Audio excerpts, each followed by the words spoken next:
Everyone wins when a leader gets better. If you really care about the people you lead, if you really care about the effectiveness of your organization, whatever kind it is, you will learn from anyone who can help you get better. Anyone. When I come to the Leadership Summit, I feel like my bar is raised. It's vision, it's inspiration. The quality of people in such a short space of time is second to none. The energy and all the people here, it's irreplaceable. You know, I can come and be exposed to ideas that are outside of the church realm, which is important. An organization is not truly great if it cannot be great without you. In addition to being smart, if we want to maximize the potential of our organizations, we also have to make our organizations healthy. People are watching all over the world because we want to become better leaders. Just one nugget of one truth can just change your whole life. Some of the major things that we do at Compassion, which were transformational, we learned here.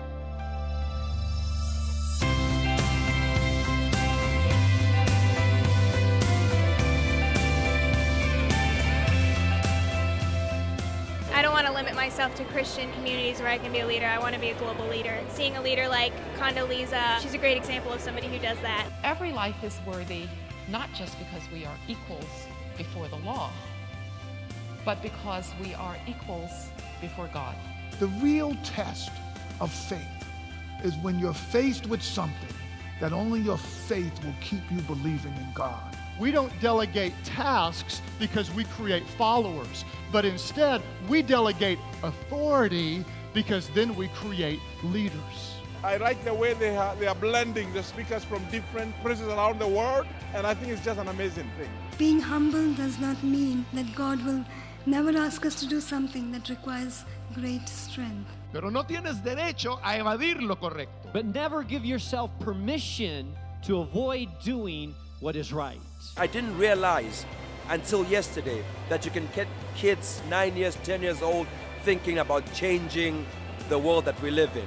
Every young person is gifted. Every young person has a gift. Every young person can make a difference. And it's your job to help young people, one, know that they're gifted, and two, find their gift. I can change so much. Like, even though I'm so young, I still have so much potential. One of the speakers talked about going to the balcony and getting a bigger perspective, and that's what this does for leaders.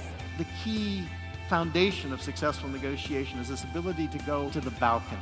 Someplace where you can get a larger perspective, a place of clarity where you can keep your eyes on the prize. The talent that comes on the stage and the knowledge that just comes out, and I get to kind of bring that in and try to use it, and it's awesome. This conference has been really an eye-opener for me. I learned more in 2 days that helps me grow as a leader than I probably learned the rest of the year combined. There's no way that somebody could walk out of here after 2 days and not have something. It might have only been one thing that lasted 3 seconds, but that one thing can change somebody dramatically. Leaders especially need to expand their vision of Jesus' kingdom impact, because we are stewards of that movement, a movement that has reshaped history more than any others, and it is not done.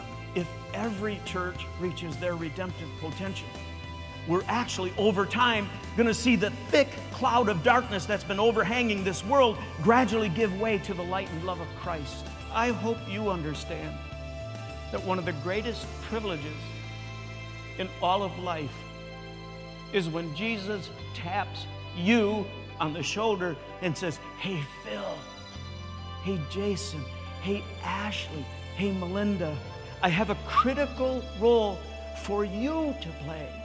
I can't believe I'm a part of this, and I could make a difference. This is just a small part of a movement to make a small difference, and it'll have a huge rippling effect. It's been a remarkable time at the summit.